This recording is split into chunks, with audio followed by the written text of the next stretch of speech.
try having conversation with who you marry. I'm a shy type. I don't talk too much. Hello, it doesn't work here. It doesn't work here. You have to talk. I'm the kind of person that hardly talk. I'll just let it be, Let's not talk about it. Maybe with time, the thing will just die and go by itself. But you, on the other hand, you were the kind of person that wants to talk about almost everything. Remember when it was water now. Water in the fridge. I will drink half and leave it. I will enter the other half and leave it. I will enter the other half. To me, that was, hello, it's just water. It's just water. Why should we have a conversation about that? I know we talked about it like we're having a conference. Those little unspoken rules and unspoken things, see how minor they are now, can lead to, unmet needs. What people do with unmet needs is that they expect that people who you are married to should have the supernatural ability of reading your mind. Say what you want. Mm-hmm. Stop hoping that I can read your mind. Don't try to keep things in your head and just feel that magically they know. They should know. After all, we have been married for 10 years, so he should know by now. My dear, it's not the Holy Spirit. If you are going to meet your needs, you need to tell them. You have to be verbal. People always think that marriages end when somebody cheats, when somebody lies about who they are, and when somebody packs their bags and leaves. But what if I told you that marriages break long before that ever happens? Today, we're covering the unspoken loopholes that causes marriages to break, that we often neglect and do not like to talk about until they become something big. And this episode is by no means trying to blame anyone or shame anyone. It's just to bring a lamplight to issues that we might, for no obvious reasons that we know about, forget, omit, and not just tackle. So this podcast is for those who are intending to get married. You're going to learn things you should actually take seriously when they start showing up in your home. And those who are already married, things that if they're already showing up, you want to pay attention to them, because these things are guaranteed going to lead to, at the minimum, having an unhealthy and unhappy marriage. At worst, you are going to have your home broken. But today, we're doing this episode with my better half, like they like to say, my own person, my wife, Mrs. Macaulay. Hello. Good to have you all. Okay, so there are so many things that we've experienced in our short time of marriage, prior before, that, we like to deal with. We like to talk about, we like to emphasize on. I don't know, just from the top of your head, if you can remember any of those things that might look like, why are you talking about this thing now? It's not just this small thing. So, I'm sorry, okay, forget about it, stop talking about it. Why are those things that we'll probably talk about? I don't know if you have any instances of something like that something have occurred and it felt like we're overflogging a minor issue, as people like to call it. Doing things the right way, like keeping things in place. Keeping things in place, having proper order. Remember when it was water now. Water in the fridge. Okay. The bottles we use, we usually do refill. So then I will drink half and leave it. I will enter the other half and leave it. I will enter the other half. To me, that was, hello, it's just water.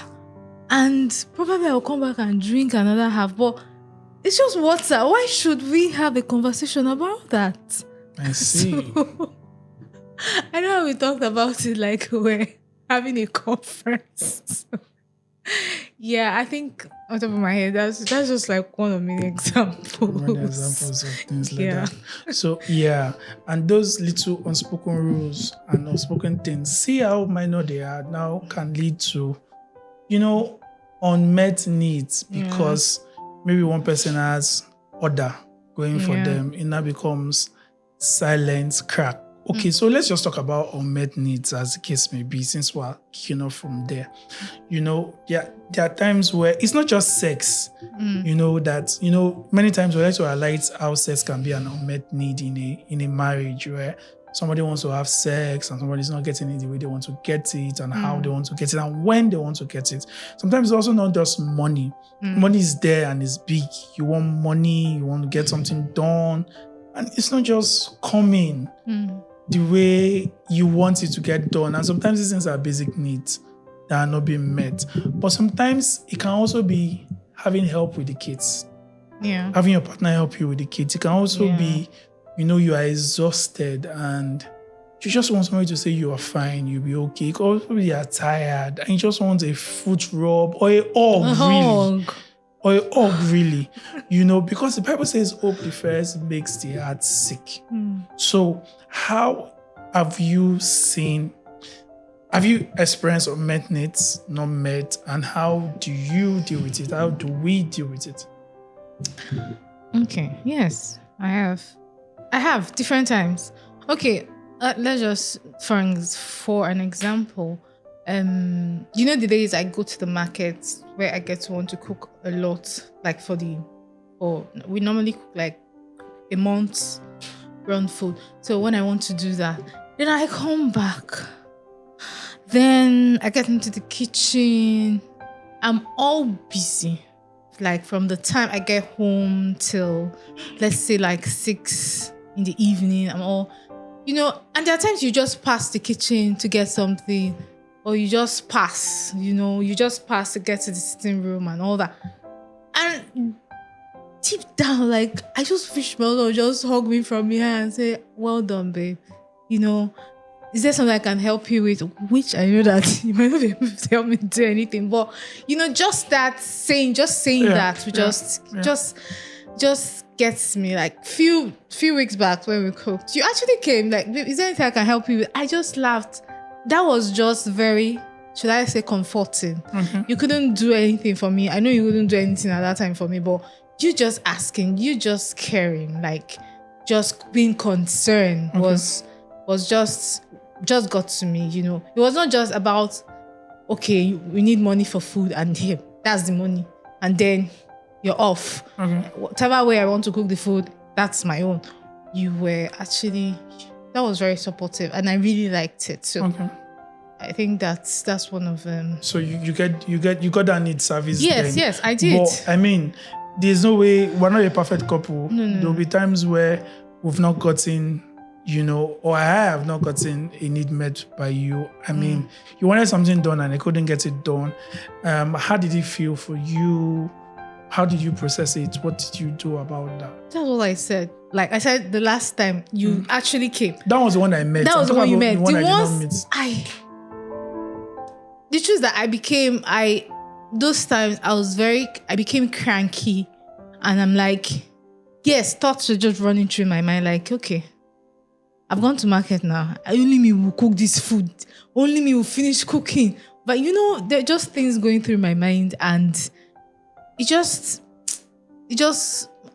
make the mood. It just changes the mood when it comes to having conversation with you. Okay. Maybe if you come to the kitchen and ask me something, I'm not answering you based on, I answer you anyhow, answer you from the top of my head, and just, I beg, stop disturbing me. That's what my head is saying. Listen. You're not helping me, so just leave me. Can I just do this on my own? Can you do this yourself and let me? But yeah, so those times, those needs were not met. It wasn't just me. I didn't like you. That's what I say. I didn't like you at all. You're not like my favorite person at that time. Yes. So how did you deal with those, or at least this food example now that was not being met? How did you deal with it? Surprisingly, I've never mentioned it yet. Yeah. I've actually never mentioned it. So normally, because normally we'll have a conversation. I'll have a conversation with you, but now you know. I don't know why I've never mentioned it, but thank God it's coming out now. Now you know.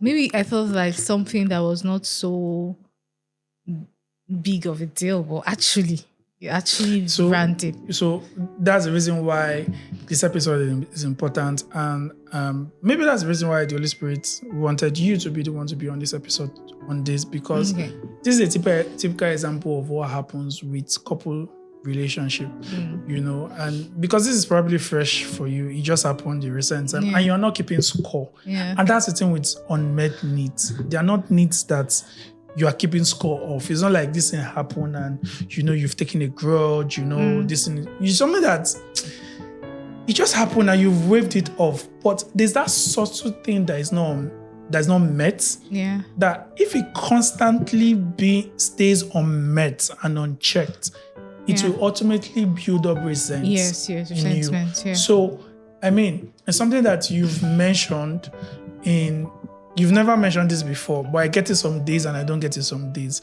But this is what couples are supposed to do. Yeah. And we just have camera on now and we're doing it. But it's something we do, even if this has never come up before. Other things has come up in the past where we're able to say, okay, I feel this way about this thing. So just while you're watching, this is not doctored. You can see I'm hearing hugging in the kitchen for the first time. I hug in the kitchen. I just don't hug every single time.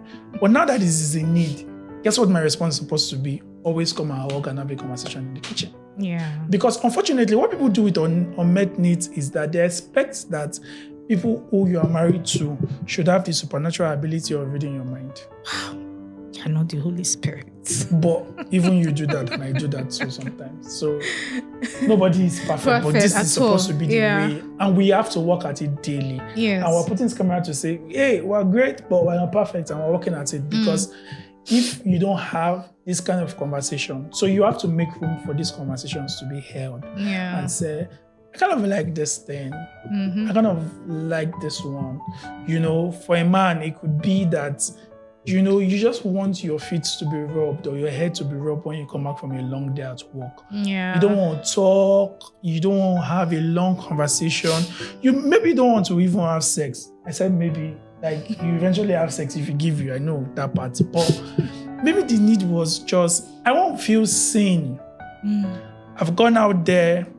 I made a lot of effort and I spent a lot of energy. So as I'm back home now, instead of giving me one more chore to say, carry the child, it's not that I don't want help, but today I won't feel seen. I just want to come back and say, somebody, welcome. I made the bed for you, lie down, or be with you to just hold you to sleep. Yeah. Maybe that's what you want. Yeah. And it's not something you want every day. Yes. It's not something that is like, this is not something that is huge. Or, it's like one big deal, as the case may be for you. It's just that, it's something that you believe that you wanted. And the moment you don't get it, maybe it's now becoming something that you don't get once, twice, thrice, you want to talk about it. You want to talk about it. Because guess what? Checkmate. The devil sees it. He sees that, he hears that thought in your heart that says, I wish I had this done. And like you mentioned, I get cranky also. Like, that's why you're busy asking me for other things. I'm not talking. But because we can get there. Yeah. And for us, I hope we get to the point where we don't get cranky. Yeah. We communicate, which is something we keep saying every day. Okay. Say what you want. Stop hoping that I can read your mind at all. Just be able to say, can I get a hug right now? Yes. I know. We grew up. You grew up with the mindset that it's not going to be sweet. If you tell them that I want a hug and they not give you, let me tell you now, that's a rubbish mindset. Because they're not supposed to read your mind until you set a precedence to make them understand how you function. If you tell them after 1, 2, 3, 4 times that I usually used to like a hug in this moment, then it's your responsibility to learn it. Yeah. But if you don't tell them, let me tell you what usually happens. If you don't tell them you like the hug, one day you go to the market and you'll meet one old friend of yours as you're coming to, and friend will be like, oh, you look so tired. The friend will give you a hug. Let me help you carry your bag. The friend will give you that need that you thought you didn't really, it wasn't a big deal from your spouse. Yeah. Suddenly, That friend who met that need at that point, you will start having some sort of connection with them because you know what? They've met a need. Oh, wow. Okay. They've met a need. Oh. And the devil sets you up for that ground fall. Yes. Unknowingly to you. Yes. The devil sets you up for that ground fall. So very subtle. you need to tell but your partner was there to meet those needs. And they most likely will meet that need if only you tell them about the need. Yeah. You know, sometimes we don't say the need because we don't want to be vulnerable. Yeah. We don't want to feel needy, childish. Of all the things in the world now, is this sin? Is all that is doing you. Are you not seeing that we have to beat a child? Are you not seeing that we have to take care of the child? Are you not seeing that you are responsible for that? So it almost feels like you should trivialize that need because it's not as important as something, but they are important. They are really important. And they're important that they are met. Yeah. They might not be met every time because even you know that it doesn't need to be met every time. Yeah. But it's important that you at least have a partner, a conversation with your partner so they can acknowledge that, you have that need met. Yeah. Is there. I mean, in our earlier years of marriage, it used to be draining when I come back immediately and you want to have a conversation. It used to be tiring. Yeah. Tiring. Then I remember one day as I drove in, the devil was like, sit in the car for 10 minutes and get yourself. And I remember that I'd seen an image of a man who usually comes back and usually sits in his car for 10 to 30 minutes between that range. I just always see him come back, do that before he goes inside. And I'm always wondering, why you not eager to go see your partner? Why you not eager to get into your home? Why are you spending so much time in your car? I don't know if this what was happening for the man, but when the devil had that suggestion in my head, I caught it. God helped me that time to catch it, to say, this would not be okay for your marriage. Go inside or tell your wife, I need you to be here, but be quiet. Yeah. And it's really just for 5-10 minutes. Allow my head just reset. Don't play the macho man that cannot say, I'm back, I'm tired, and I just want to rest. And I also don't want to rest alone, really. I want to rest, but I really don't want to rest alone. I want somebody to be by my side. But you're not asking me to do anything. You're not wanting me to give anything. You are just here beside me, also resting with me. So, I mean, that day, for the other days I come to, I'm like, what is it again? What is it? Jesus. But that day when I was going to do that in the car was when I caught that thought. And then people come and say, you know what, we need to have a conversation. Yeah. When I come back, I don't want to I don't want to hear anything. I don't want to talk about anything. Just give me a moment. So even if I put on it and raise up my leg, let's just stay there first. I'm back first from dealing with the world. Yeah. I'm supposed to be in my recharging space. Yeah. I'm not saying I don't want to give you anything or I've spent all my energy out there, but let me at least just come back, because before I got married, the house was my safe space. Yes. So I come back, I'm like, I'm in my house, I shut down. But now I'm with somebody. I'm like, it's not like I'm unwilling to make the adjustment.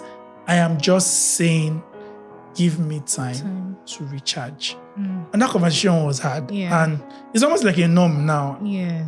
It's like, oh no, he's back. Even with our baby, hug, calm down. I'm not asking you how's the day. Just hold on. I'll get to you. But this is just recharge moment now. And it's not like I don't want you around. I want you. But it had to be said first. Yeah. And just like, I'm really glad that, of course, none of these conversations are scripted, but you're saying something that I've not heard before. It just goes further to prove a point I was going to make in this conversation, that you have to always have the conversation, because there will always be needs that will always need to be met. Yes. So you cannot say they've told me everything before. No. New ones will come up. Yeah. As they keep evolving, new ones will come up. And it needs to be sometimes almost different, almost immaterial. I want you to kiss me on my forehead. I want you to give me a kiss. Okay, just lie down with me. If you're married, I'm sure you've already had those moments. It happens to married people. Yeah. You know, okay, just lie down on the bed with me. Okay, you know what, just rub my head. You know what, just listen. The needs will just keep varying. But you see all the things I've mentioned, it has nothing to do with pay the house rent. You know, the child is sick. Let's have marathon sex. Sometimes it can even be sexual. You know, it could be, I want to have sex, but I don't want to do anything. Can you do everything? Why? Just take everything. I will give you back. It could be all those things. Yeah. But you see, all the things I'm saying now, you might almost feel like, are you a child? Yeah, that inner child of yours always needs to be validated in a healthy way within your marriage. Yeah. So it needs to be said. Why? If it's not said, somebody will say it for you outside. And when they say it for you outside, guess what? You cheat. When you cheat, guess what? Marriage will broke. Just like that. Guess what? If you don't cheat, guess what? You are going to remain unhappy. You're going to have something that is never met. You're going to have something, just something that you just feel like, you know, unfortunately, my parents used to say that it's something about one of them that this person doesn't do. And they've come to accept it. Like, and it was not a good character trait. You know, like, oh, don't worry, your mother doesn't know how to do this one. And I'm like, we're supposed to learn. You're supposed to learn how to do that. I mean, it's for your home. Yeah. You get better at it. So at minimum, you just be miserable. Just at that level. Yeah. It will look like, it's not a big thing now to break the home, but it's already a small window. It's building up. It's already a small window. Yeah. So those needs to be met. It's what makes people feel intimate with each other. Yeah. That they could say anything with each other and they could connect with each other. So just like I'm hearing now. So, I mean, because now that you have said it, another thing is now that you have said it, now, every time you go to cook, you would unconsciously expect that, okay, he already knows that I want just that verbal support or just that moral boost or just that hug. So you should give it to me. That's a point where your partner is supposed to now be your partner and give it to them. I mean, you cannot say that they're asking for childish thing. Yeah. You have to. Because these things help your marriage stay grounded. Yes. It does. It does, yeah. Go ahead if you have something to say. Well, I think it makes you, very, the bond, it makes the bond stronger, you know, that you can actually depend totally on your partner for such things. So I said, partner is not Jesus Christ. For such things, you know. And the whole aspect of not being shy about it. I think we'll get there in the course of this conversation. The whole aspect of not being shy to ask, you know, or not feeling too needy. Am I too needy? You know, these things might sound very funny, very, what is this? You know, but trust me, it makes your bond stronger. I can really tell you that. Yeah, the days you did that for me, I think I liked it. It wasn't so much, you know. It wasn't something that was really, you know, as you said, it's those little things. Just they're very, very little. They're very minute and all, but I think they are the things that they're actually more important. Really. They're like foundational things that keeps it going. Yes, that keeps. So it's almost way more than the dinner. I'm not saying don't go on date night and all of that. Yeah, but it sets the tone for those things. Yes. It makes those things now not look like ritual or things that are forced. It makes it just come natural. I mean, these needs are met, you know, on a daily basis. Yes. And they can be different. And he also now takes that you both are listening to each other. Yeah. You're listening to each You're other. having a conversation and you're listening to each other. So, obviously, I'm hearing my wife say one for the first time. So, we're not perfect, but it's something that we've identified and we're intentionally working on, because we have conversations once a week. Yes. Where we want to say things like, because sometimes, because you're not like keeping score, you might forget this one, but it might happen closer to the conversation and you can have it and you can deal with it.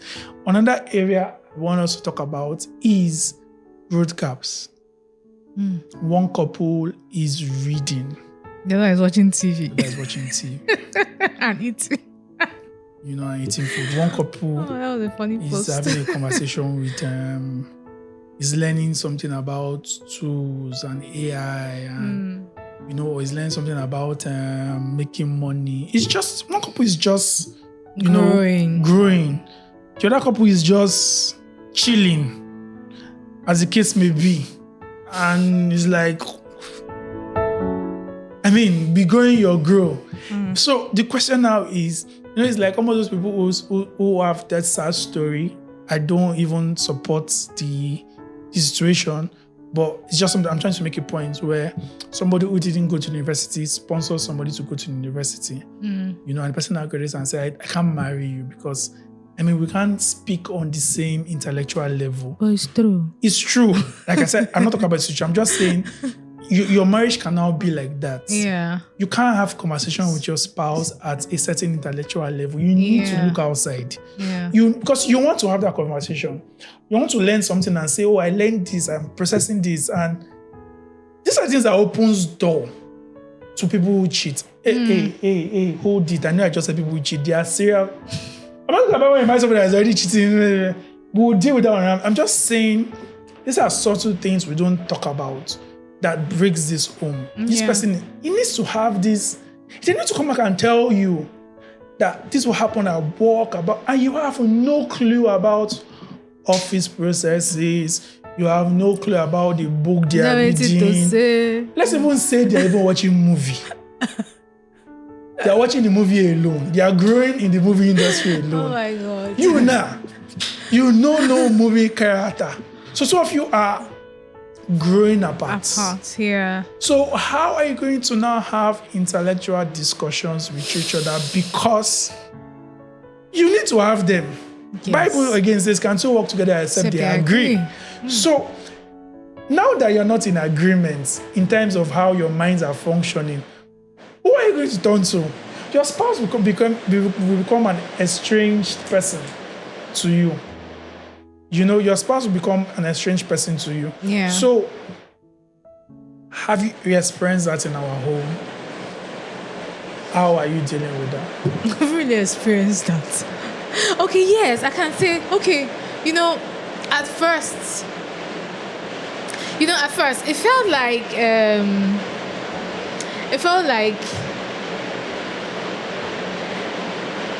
there was no need to grow. There was no need to push, to get better in some certain areas. I'm here now, so what are we doing again? But when those times came to we have to read a book together, trust me, this is another area that actually brings, that actually makes the bond stronger. Where you're reading the same thing. You're drawing from the same well. It makes, you're having a conversation, you're watching a movie and you're talking. There's this, I've had those experiences with you and they're like one of the best experiences. Just we're discussing a book together or we're discussing a movie together. Something that both of us have actually taken time to actually do together, to read together, to grow. And there are times when you're doing something and I'm not doing it and it feels like, okay, there's a disconnect. That's just the truth. There's a disconnect. Okay, let me give an example. You're working on something a few days back. Because I am not in that space, I just felt, so he's not very busy. there was a disconnect for me, and I told you about it, that there's a disconnect and I don't know, blah, blah, blah. But because I didn't put myself into, I'm not saying maybe do it with you, but probably get information about what you're doing and like, oh, okay, this, how is it going and all. But I didn't do any of that. I just allowed you to be in your space, and I felt it. I felt alone. I felt like you are somewhere else. And yeah, so that's one example I will give when it comes to this aspect. Yeah. So it becomes a primary important thing for everyone to want to intentionally do. Yes. Grow with your spouse. Yes. So it doesn't really matter, because we all are always going to keep having intellectual conversation. Yes. At any level. So even somebody is working out. Yeah. Another person is not working out. You're going to grow apart. Yeah. Or you're not even working out like serious workout, but you at least you know something about exercise. Exercises, yeah. You know what their sets are. You know what the set is supposed to get them to do. So you understand it. Oh, you're going to the gym. What are you doing? Oh, did you? So even if you are not going to the gym with them, you know what reps they did. You know what part of their body they are working on. Yeah. And you're also doing yours. Then people can have a conversation about this progress. It mustn't be like, what's it called? The same. It mustn't be the same. You must not do it at the same time. You must not do the same thing. I'm going for. There's nothing wrong with going at the same time and all. If your time and your schedule permits it, just be in that space. Both of you just being in that space. He's exercising. He's working out. I'm working out. You know. I think it's very important that you maintain in all area of lives. Yeah. Because the moment you allow one area to not be your concern, you now open the loophole for the person to find connection with somebody else outside. Yeah. And you wouldn't want that. You wouldn't want that, That's really. all. You know, and it's not necessarily cheating as per they're not sleeping with somebody else. It could also just be maybe other male friends. And there's this part of them that you do not ever have access to. Yeah. Because you are not involved. Yeah. Like football. Yeah. It could be like football. So, I mean, life has to be balanced. There's intellectual growing. Yeah. There's leisure. Yeah. There's what you do for work and career. There are just things you do with relationships. So you want to have conversations and grow in all this area with the person. Yeah. There's your spirituality. Yes. You know, you want to have conversations with this health, like we've mentioned, like an example. You want to just what's going on? Be involved. This 1 or 2, 3 that you are doing, okay, I know about them. It might not even be that you are doing the same thing, but you're also trying to grow within the same direction. Yes. So one person is making improvements in their career or in their business, another person is also doing the same.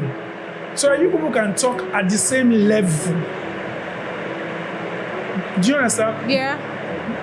With each other. So it's very important that we have that mindset going forward, because growing apart is one of those loopholes that happen that in relationship that people don't see, that eventually starts building up to cause disconnection. You know, you're not so intimate with each other again. You're having sex, but this is way beyond having sex. You're not even intimate with each other again. So it's important that you see that growth area. Another area that causes this mismatch is parenting differences. So you never spend time to talk about your parenting style. Yeah. Sometimes some people do, but some people really don't know their parenting style until you actually have a child. Yeah. So you prefer that the child is parented this way. Another aspect prevents that it works this way. Scripture says that it takes wisdom to build a house. So what that means and breaks down to will be that you want to sit down and have the conversation and say, why are we fighting? Yes. Why are we disagreeing about this? Okay, what is the method we want to use? Together. It's not a matter of superiority. My method is better than your method. No. Okay, why do you want this? Why do you want this? Okay, what does God want us to do?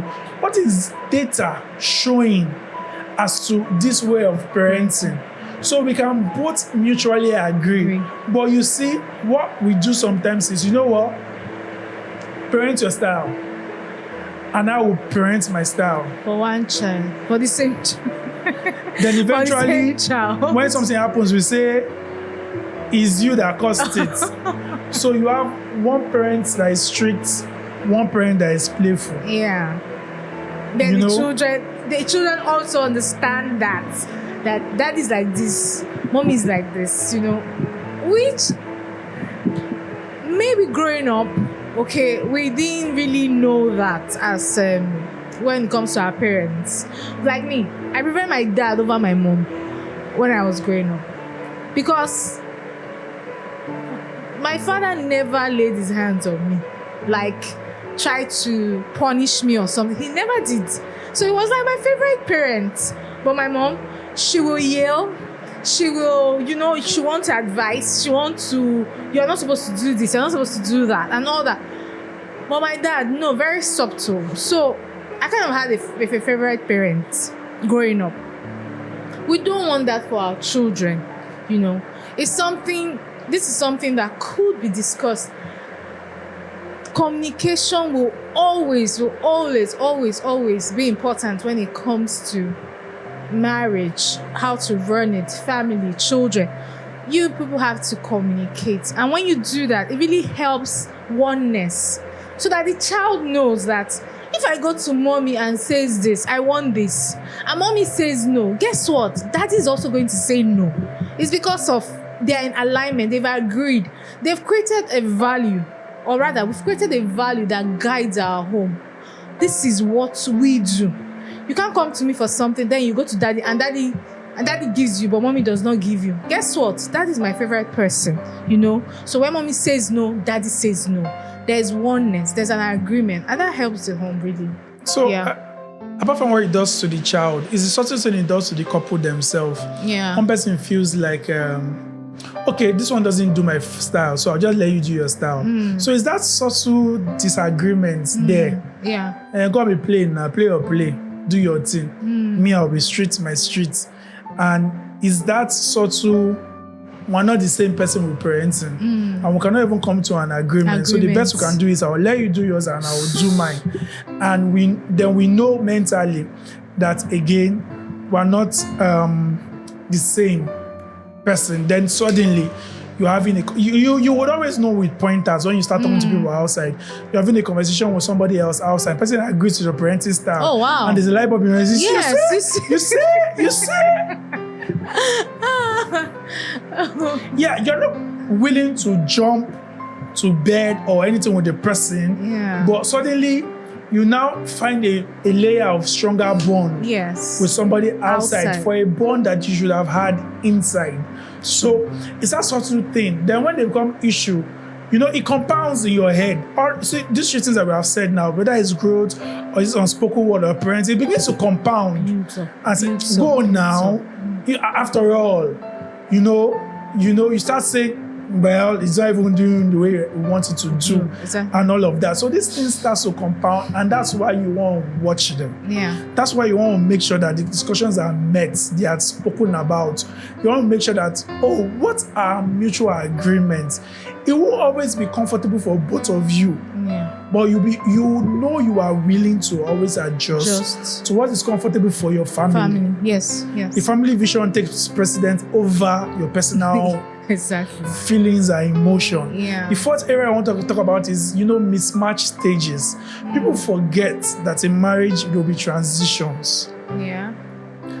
People will become pregnant. People will become mothers of one to mothers of two. Yeah. They'll have new businesses. There'll be times where they don't have a business at all. Yeah. They'll get into new jobs. They'll get into new age. And with every new season becomes a new requirement for you to be able to transition. And sometimes we don't transition with the other person. We let them transition alone. Sometimes we don't want to even transition at all. Somebody sometimes it could be death or grief. We both just lost somebody. And you want to grieve like this. You want to grieve like this, and you don't want to come to a meet together. Sometimes somebody's getting a new job, a new business, and now, maybe for the first 1 or 2 months, they're now giving more time to this new thing. And you just can't understand it. And you're not talking about it. You're suddenly not remembering the old season all the time. Because you have your new job now, you don't have time for me anymore. Because of your new baby now, you don't have time for me anymore. But we're both not saying now, this transition season, how can we transition together? You go into a new city, you go into a new state, you go into a new phase of life. Yeah. Maybe you were a manager before, now you are a director. Yeah. You know, there's just now more on your plate. And everybody will need a moment to catch up, to readjust, to rebalance. But when you don't navigate that season right, you get into it. Sometimes I feel conversations are not heard about these things too. That's the thing. We don't talk about it. We just talk about it. Hold the hidden resentment in our hearts. Yes, and with time, it just grow apart. When it's something that could be talked about. Oh, we're in a new season. Oh, we just had a child. How are we going to do this? Where are we going? How are we going to navigate through this season? You know, and nobody's leaving anybody behind. Like both of you are actually in it together.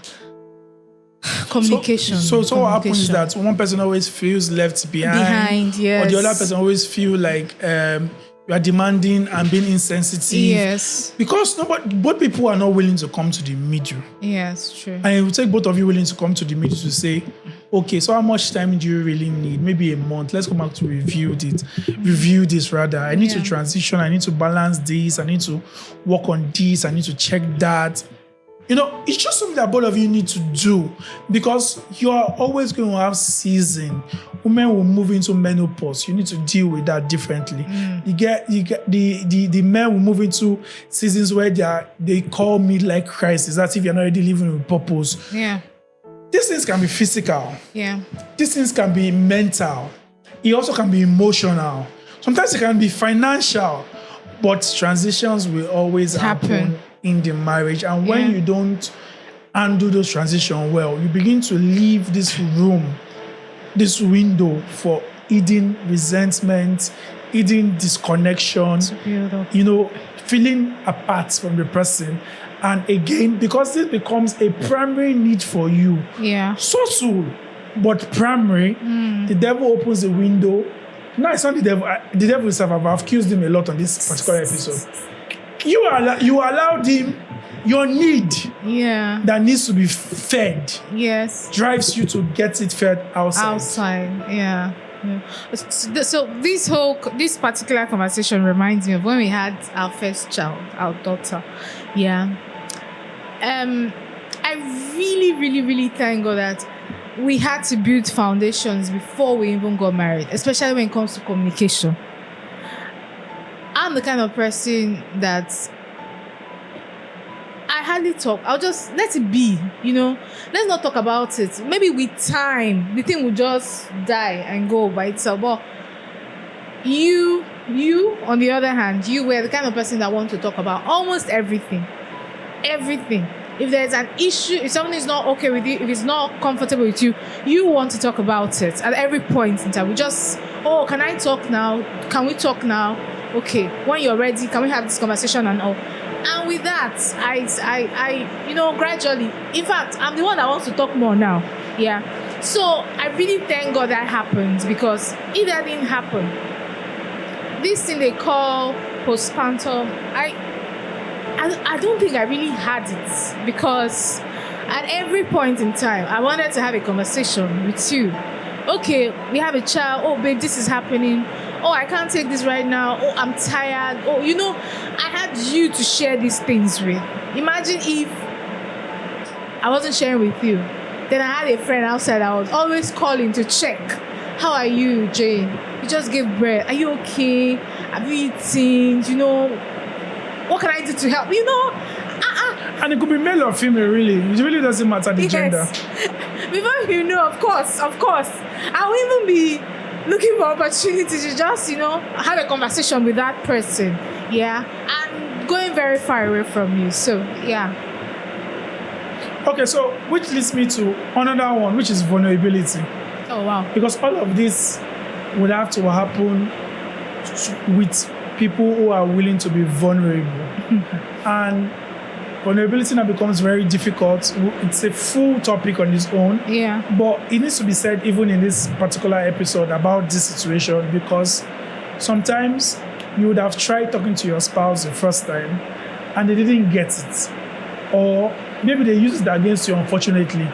And we always want to shut the door. But the moment you shut the door to the person you are married to, you're already setting up yourself for failures or disconnection, because it will be difficult. Sometimes you're not going to say eye to eye on some things, but your willingness to always want to strive to keep having the conversation, keep navigating together, allows a lot of things to still happen. Yeah. Opens the door for a lot of things to still be done, solved, corrected, and built. Yeah. But the moment you start shutting off any part of your life and saying, nope, I'm not telling them this. Nope, I'm not saying that to them. Nope, they won't understand. Nope, they won't get it. So who's going to understand? So who's going to get it? And you might even be somebody who don't talk to other people outside. Yeah. But here's the thing. You're already shutting up something for inside of yourself too for your spouse. So you want to take all these things and say, I want to be honest with you. Now, how you are going to be vulnerable, you would really need to go and learn about it. Some people can just sit you down, having not been vulnerable to you for 6 months, and keep it for 6 hours. And download everything. It's too much. No, that's too much to Too take much in. too soon. Oh, yeah. Sometimes you need help from other people Okay. to break the message Yeah. gently. So you need to find the how. Yeah. But the how would never be that you are not vulnerable.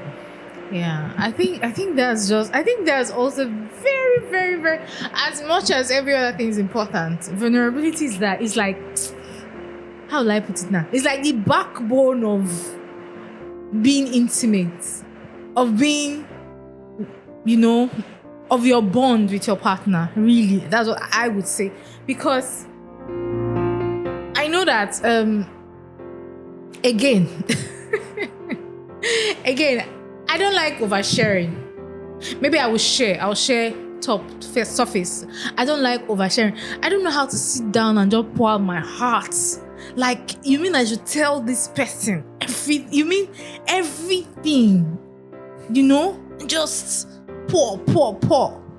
I really don't know how to do that, but I got to learn it from a place of trust.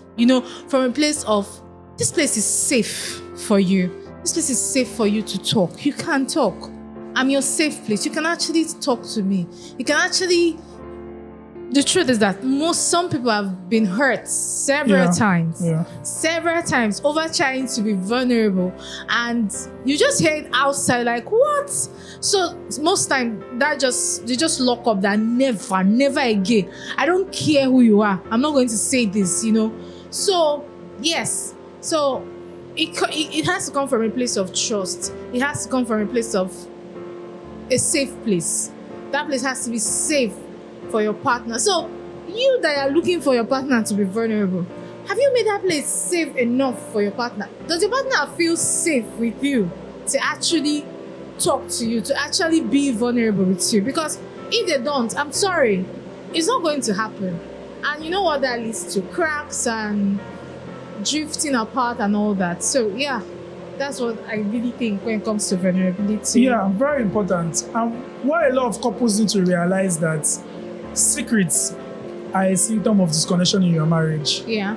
And it's a symptom that your marriage is unhealthy. Mm-hmm. Once you are able to start keeping secrets from your partner, no matter how little and how unsubtle they are, they become some. So his secrets are different from something you can tell them later. Yeah. You can't communicate it now because of the states they are in or how they accept it. Yes. But you say later, that's not secret. Secrets are, I can never tell them this thing. Never. You can never know about this thing. That's a clear sign that your marriage is unhealthy. Yeah. And again, we're not shaming anybody. No. You're just trying to get you to see the blow and say, okay, I need to work on this. Secrets are not something you do in marriage. You have to be able to. The fact that you are intentionally trying so hard to hide something is a problem. You have to be able to get all this together. So if we are summing it all up, we've said these things as we kept going. But if we're just putting all up in one summary, it will be, you need to grow. Growth, and there's no growth without communication. At all. You can't grow with imagination without telling them. So you need to lay out a growth plan together. You also need to know that you can't grow without words. Yeah. So you need to talk. You need to talk. So you have to communicate. Communication are verbal, non-verbal. But if you are going to meet your needs, you need to tell them. You have to be verbal about do me like this, touch me like this, hold me here, rest here. You need to have this communication. You also cannot parent without unity. At all. At least you cannot parent well without unity. So you want to always agree for every stage of your child what you both want to do, how you handle sickness, how you handle them being healthy, how you handle their care and the play. You have to be in unity. Yes. You have to know that with seasons cannot come without adjustments. Yeah. You can't expect that everything will just remain the same continuously. You have to be willing to make adjustments when the seasons come. And you adjust. And the adjustment doesn't mean that you're out of love. The adjustments are usually temporary. You always go back to rhythms. What is more important is that you are always in rhythm. Yes. So when the music change, just change the dance step, but never stop dancing together. That's very important. So vulnerability without safety is not vulnerability. So people need to, like you've already said, you need to create a safe space for your partner to be able to talk, share. Marriage without oneness. You need to go back to the last oneness episode. It's two roommates living together. Yeah. And all of these things brings crack in your marriage. So what can you do? Well, what do you think they can do? Well, I'm very big on communication. You should try talking. You should try having conversation with who you marry. Well, let me ask Abeg. If you cannot have conversation with who you marry, so why did you even marry this person in the first place? If you cannot talk, it is very important that you have conversations. You have conversation subtly, arranged conversation. Okay, we are talking by 5 p.m. today, or can we talk now? Just have conversations. Just try to put out whatever you feel, you think, or, what you think, suggestions, just put it out there on the table for the other person to actually put out theirs so that both of you compare and know what's best for both of you. Because guess what? This marriage is for a very long time. And if you have in mind to stay in it for a very long time, you just have to do these things. You just have to set yourself up to grow. Yeah, set yourself up to grow. I'm a shy type. I don't talk too much. Hello, it doesn't work here. It doesn't work here. You have to talk. You have to talk. In the midst of all this conversation, we should not forget that there are room for honor, for respect, to set boundaries for some certain things, for submission. There are rooms for all these things. In the midst of all these conversations, read the room, You say, will I read the room with my partner? Yes, you will. Okay, if you cannot read the room, it's okay. Ask the person. You can ask. Subtly, you can ask. Don't try to keep things in your head and just feel that magically they should know. After all, we have been married for 10 years, so he should know by now. My dear, it's not the Holy Spirit. So all these things and many more that you will add will definitely help when it comes to being married. Yeah. So like you already know, marriage is work. But again, the Bible says, unless the Lord builds a house, a labor invades that build it. So you have help from God. Yes, you can't do it alone. So maybe you want to start with inviting God back into your heart and your home. Yes. You want to start with asking God to give you empowerment to do any of the things that we have said. Because everything that we have said is really powered by the grace of God to do them. Yes. So you want to invite God back into your home. You want to be also able to create a safe space in your home. Make your home a place where each other wants to come back to. And by your home, I mean both of you. Yeah. Make it that safe space where it's good, it's comfortable, it's recharging, it's refueling for both of you to come back to. Remember that for parenting, you want to have the same playbook and the same mission. Yes. You took both of you to conceive the child. It will have to take both of you to raise the child properly. Then grow together, be willing to grow together. Have fun together, play together, read together, evolve together as a team. Do not grow apart. Do not grow apart. Talk and talk and talk and talk and talk again. Say the hard things, say the simple things, say the complicated things. Say them and say them. And don't be that partner who they cannot talk to and not willing to listen. Don't be that partner who feels like the area that you have done well in is enough. You don't need to do well in another area again. That's not enough. God is calling. When God calls you into marriage, He calls you into the place of higher ground, higher learning, deeper maturity, and better self. So be willing to go all that mile for your partner. Choose oneness. Choose hard conversation. Choose grace. Choose God's way. Isaiah says, God is one who you can call to repair broken walls. And if you're in a place in your marriage where you need healing, this episode has already graced you with all the tools to be healed. And God will give you that healing even as you are listening to it, because God wants your marriage to succeed. Yes. All we are doing here is just to give you the right tools and blueprints to help you succeed His way. Don't let anyone tell you that any of these things are not living proof and cannot work. We are working there. We are working. And they are working for us. Yes. So, thank you to Mrs. Macaulay. Thank you She for makes having my me. podcast discussion too long, so probably will not see her for a while, except because she should come. Bye-bye for now. Bye.